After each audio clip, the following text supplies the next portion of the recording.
Resumen capítulo 63 del libro El Libertador. Jesús es aclamado Rey de Israel. 500 años antes del nacimiento de Cristo, el profeta Zacarías predijo la venida del Señor. El que siempre había rechazado los honores reales, ahora venía a Jerusalén como el prometido heredero del trono de David. El primer día de la semana, Cristo hizo su entrada triunfal. Lo acompañaban las multitudes que se habían congregado para verlo en Betania. Muchos que iban camino a la ciudad para observar a la Pascua se unieron al grupo. Toda la naturaleza parecía regocijarse. Los árboles estaban vestidos de verdor y sus flores exhalaban una delicada fragancia. La esperanza del nuevo reino estaba resurgiendo. Jesús había enviado a 2 de sus discípulos para que trajesen una burra y su cría. Dependió de la bondad de un extraño para conseguir un animal sobre el cual entrar a Jerusalén como su rey. Pero de nuevo su divinidad se reveló, aún en las detalladas indicaciones dadas. Según lo predijo el pedido, el Señor lo necesita, fue atendido de buena gana. Los discípulos extendieron sus mantos sobre el burro y sentaron encima a su maestro. Jesús siempre había viajado a pie y los discípulos se sorprendieron de que ahora decidiese montar. Pero la esperanza brilló en sus corazones con el pensamiento de que estaba por entrar en la capital para proclamarse rey y afirmar su autoridad real. La excitación se extendió lejos y cerca, lo que despertó hasta lo sumo la expectativa del pueblo. Cristo seguía la costumbre de los judíos para la entrada de los reyes. La profecía había predicho que el Mesías vendría a su reino de esta manera. Ni bien se sentó en el pollino, la multitud lo aclamó como Mesías, su rey. En su imaginación, los discípulos vieron a los ejércitos romanos expulsados de Jerusalén y a Israel convertido una vez más en una nación independiente. Todos estaban felices y excitados, y cada uno procuraba superar a los demás en rendirle homenaje. Incapaces de ofrecerle regalos costosos, extendían sus mantos como alfombra en su camino y esparcían también en él ramas de olivo y palmas. Al no tener estandartes reales que flamearan sobre él, cortaban hojas de palmas en emblema natural de victoria y las ondeaban por los aires. Los espectadores que se mezclaban con la muchedumbre preguntaban: ¿quién es este? ¿Qué significa toda esta conmoción?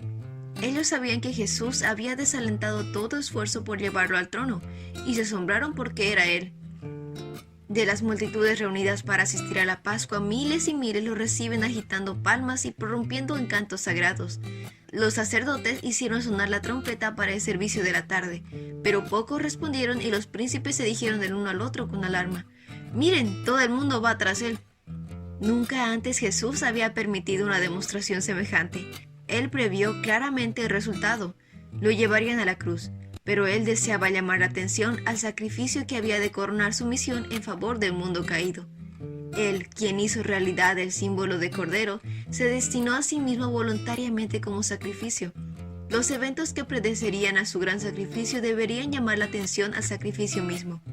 Después de una demostración como la que acompañó su entrada a Jerusalén, todos los ojos seguirían su rápida marcha hasta la escena final. Esta entrada triunfal estaría en la conversación de todas las bocas, y pondría a Jesús en toda la mente. Después de su crucifixión, muchos recordarían esos eventos y serían movidos a examinar las profecías. Ellos se convencerían de que Jesús era el Mesías. Este día, que les parecía a los discípulos el día culminante de sus propias vidas, habría sido oscurecido por nubes si hubieran sabido que no era sino un preludio de la muerte de su maestro. Él les había hablado repetidas veces de su sacrificio. Sin embargo, en el alegre regocijo olvidaron sus tristes palabras. El mundo nunca antes había visto tal procesión triunfal. Alrededor del Salvador estaban los gloriosos trofeos de su obra de amor por los pecadores. Estos eran los cautivos que había rescatado del poder de Satanás. Los ciegos a quienes había restaurado la vista abrían la marcha. Los mudos, a quienes les había desatado la lengua, exclamaban las más sonoras hosanas. Los cojos, a quienes había sanado, saltaban de gozo. Los leprosos, a quienes había limpiado, extendían a su paso sus vestidos libres de contaminación. Lázaro, quien había sido despertado del sueño de la muerte, guiaba la burra sobre la cual montaba el Salvador. Muchos fariseos, ardiendo de envidia, trataron de silenciar al pueblo, pero sus pedidos y amenazas solamente incrementaron el entusiasmo. Como último recurso, confrontaron al Salvador con palabras de condenación y amenaza. «Maestro, reprende a tus seguidores por decir cosas como esas». Declararon que tan ruidosa demostración era contraria a la ley, pero la respuesta de Jesús los redujo al silencio. Si ellos se callaran, las piedras a lo largo del camino se pondrían a clamar. El profeta Zacarías había predicho esa escena de triunfo. Cuando la procesión llegó a la cima de la colina, Jesús se detuvo, y con él toda la multitud. Delante de él yacía Jerusalén en su gloria, bañada por la luz del sol poniente, con majestuosa grandeza. El templo se destacaba sobre todo edificio, orgullo y gloria de la nación judía por muchos siglos. El sol poniente matizaba los cielos, su gloria radiante iluminaba el mármol blanco puro de las paredes del templo y se reflejaba en los dorados capiteles de sus columnas. Desde la colina donde estaba Jesús parecía una enorme estructura de nieve engastada con pináculos dorados, que resplandecían como si hubiesen recibido la gloria prestada del cielo. Jesús contempló la escena, y la muchedumbre acalló sus gritos, embelesada por el repentino panorama de belleza. Todas las miradas se dirigieron al Salvador. Se sorprendieron y chasquearon al ver sus ojos llenos de lágrimas y su cuerpo estremeciéndose de la cabeza a los pies como un árbol ante la tempestad. Un gemido de angustia irrumpe sus temblorosos labios, como nacido de un corazón quebrantado. ¿Qué cuadro ofrecía esto a los ángeles que observaban? ¿Qué cuadro para la alegre multitud que lo escoltaba a la gloriosa ciudad, donde esperaban que se reinase en breve? Esta súbita tristeza era como una nota de lamentación en un gran coro triunfal. El rey de Israel lloraba, no lágrimas silenciosas de alegría, sino irreprimible agonía. La multitud quedó impactada por una repentina melancolía. Muchos lloraban simpatizando con el pesar que no comprendían. Delante de Jesús estaba el Getsemaní, donde pronto lo envolvería el horror de una gran oscuridad. También estaba a la vista la puerta de las ovejas, a través de la cual habían entrado durante siglos los animales para los sacrificios. Esa puerta pronto habría de abrirse para él, el gran cumplimiento de los símbolos hacia cuyo sacrificio había señalado todas aquellas ofrendas.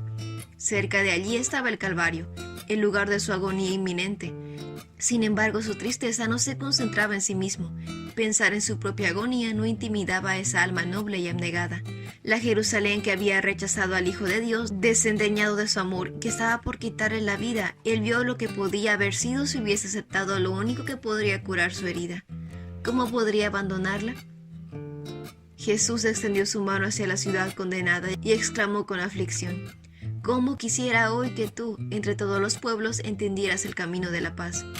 El Salvador sabía ahora que ella estaba bajo el dominio romano, condenada al juicio retributivo de Dios. Pero ahora es demasiado tarde y la paz está oculta a tus ojos. No pasará mucho tiempo antes de que tus enemigos construyan murallas que te rodeen y te encierren por todos lados. Te aplastarán en el suelo y a tus hijos contigo. Tus enemigos no dejarán una sola piedra en su lugar, porque no reconociste cuando Dios te visitó. Jesús vio a Jerusalén cercada de ejércitos, a sus sitiados habitantes forzados para pasar hambre y morir, a las madres alimentándose con los cuerpos muertos de sus hijos, a padres y hijos arrebatándose unos el último bocado, los afectos naturales destruidos por los punzantes retorcijones del hambre. Vio que la obstinación de los judíos los llevaría a rehusar someterse a los ejércitos invasores. Vio el monte Calvario abarrotado de cruces, como si fueran árboles de un bosque. Vio los hermosos palacios destruidos, el templo en ruinas, y de sus macizas murallas ni una piedra sobre otra, mientras la ciudad era arada como un campo. Mientras la procesión estaba detenida sobre la cima del Monte de los Olivos, no era todavía demasiado tarde para que Jerusalén se arrepintiese. Bella e impía ciudad que había apedreado a los profetas y rechazado al Hijo de Dios, su día de misericordia casi se había terminado. Sin embargo, el Espíritu de Dios hablaría otra vez a Jerusalén. Antes de que el día concluyese, se oiría otro testimonio por Cristo. Si Jerusalén deseaba recibir al Salvador que entraría por sus puertas, todavía podría salvarse. Pero los príncipes de Jerusalén no dieron la bienvenida al Hijo de Dios. Cuando la procesión estaba por descender el Monte de los Olivos, ellos la interceptan e interrogan cuál era la causa del alboroto. Y ante la pregunta ¿quién es este?, los discípulos, llenos con el espíritu de inspiración, repitieron las profecías acerca de Cristo.